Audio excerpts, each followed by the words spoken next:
4 days before the company's most hyped TV broadcast in months, with Austin and Rock set for their first confrontation in over a year at Nassau Coliseum this Monday. The road to WrestleMania 19 started on SmackDown, with Vince McMahon now shifting full focus to the build-up of the decades in the making Hogan vs. McMahon feud as the headline program on the SmackDown brand, to counter Rock and Austin being exclusive to Raw, with Vince just minutes after him being seen all over the new show opening video announcing that Rock decided to jump to Raw when given the decision to go wherever he wants after the rare situation of him going over Hogan for the second straight match on Sunday, with Vince after announcing that Rock won't be on SmackDown tonight, with him not set for the show either way at any point, dropping the more disappointing bomb on the crowd, saying that Hogan also won't be on the show despite being heavily advertised to appear in all the local SmackDown promotion heading into the London, Ontario taping on Tuesday, turning it into part of the angle, with Vince detailing the reason for him not showing up being Vince and Rock screwing Hogan at No Way Out, followed by him announcing that the company is gonna break tradition tonight by airing the Rock vs. Hogan pay-per-view footage on free television as the top segment of the night,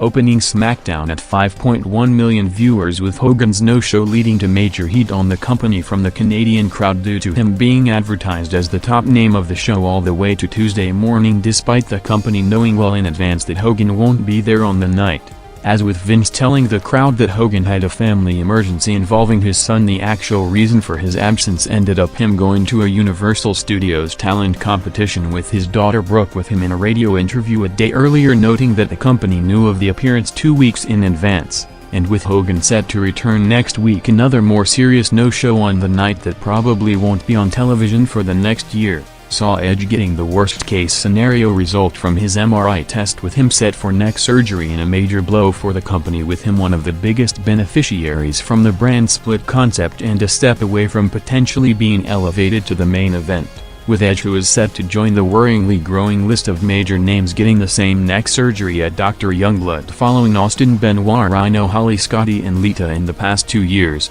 saying that the fact that 7 wrestlers had the same neck issues shows that they have to slow down a little or they will have a generation of crippled wrestlers in the near future, targeting next year's WrestleMania as his return date, with him noting that the all-out TLC and cage matches of recent years eventually took their toll, with the final straw ended up being taking a routine German suplex from Kurt Angle on the Milwaukee house show 2 weeks back that resulted in him feeling numbness in his arm for the following days, with SmackDown next after showing the injury explanation angle from Sunday to write him off television, seeing the company's backup plan to the injury, with Benoit, who gave Edge the advice to get the medical test before doing further damage and was said to team up with him at WrestleMania for the tag titles, bringing out his new tag partner who just went through the long recovery process expected for Edge with Rhyno after undergoing neck surgery in November 2001. Finally coming back to a big reaction as Benoit's surprise new partner against Hardy and Moore in a match going 4 minutes,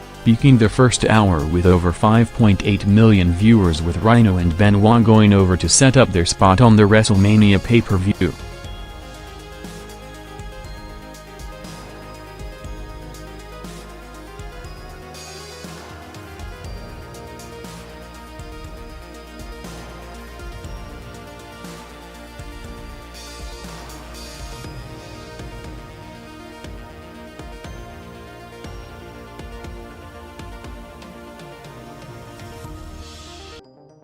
Undertaker came out 2 minutes from the top of the hour, starting the build to his own WrestleMania match with him after going over Big Show on Sunday before being laid out by A-Train moments later, calling them out to set up the TV debut of Nathan Jones, making the save for the visual spectacle of Taker, Jones' show and Albert all in the same ring, with their manager Paul Heyman's removal from the SmackDown head writer position after being officially announced to the crew Sunday afternoon in Montreal, being talked about by Linda McMahon during the quarterly business report on Tuesday covering the November to January 2003 period, saying that Heyman will remain as a creative consultant for both brands and his current role will make more efficient use of him as an on-screen talent, with the 2 biggest topics coming out of the report being the announcement of running brand-exclusive pay-per-views starting in June with 4 shows for each brand, along with what ended up the biggest difference-maker of the company's entire financial quarter, with the decision to cut losses and close the former WWF New York club in Times Square. leading to the company having the biggest money-losing quarter in its history with over $26 million entirely on the back of deciding to put the entire hit in one quarter, with the wrestling side outside of it holding up to turn a profit, noting that the New York club is projected to lose over $9 million during the year, which accelerated the decision to end the project and put more focus on the television and international business, with the increased overseas tours that turned out to be a major success in the brand extension era set to continue this weekend with a SmackDown tour in South Africa, with the biggest story heading into the tour being the physical condition of Kurt Angle after taking a major hit from a whip into the turnbuckle from Lesnar on Sunday, attempting to work through the worrying symptoms in the following days, including working the SmackDown taping 2 days later in hopes of recovering soon before putting his status for the Lesnar title match at WrestleMania in question, with Angle working a 5-minute challenge against the debuting Brian Kendrick with a contract for Kendrick on the line, seeing Angle showing no signs of an injury to put on a strong performance and making the audience believe Kendrick had a shot before beating him with 2 seconds left on the clock to bump SmackDown to over 6.3 million viewers.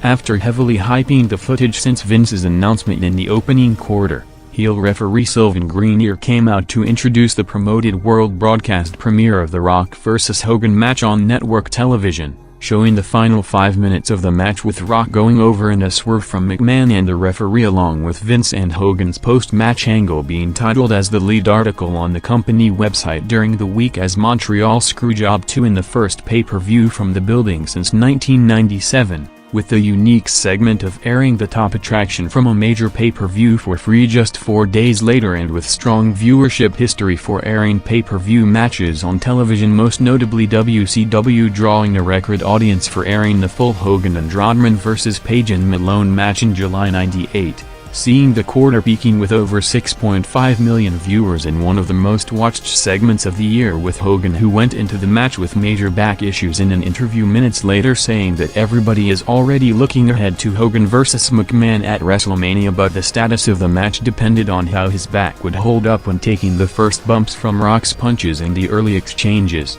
noting that after going through constant treatment heading into Sunday, he feels better than expected after working his first match in 6 months to officially set up the Hogan-McMahon match, with the build-up and promotional hype set to go into overdrive starting next Thursday with Hogan's return for the follow-up confrontation, with SmackDown's second hour after strong growth in the previous 2 quarters, averaging over 6 million viewers and the most watched hour of WWE television in over a month, set to be closed with the Team Angle vs. Lesnar main event.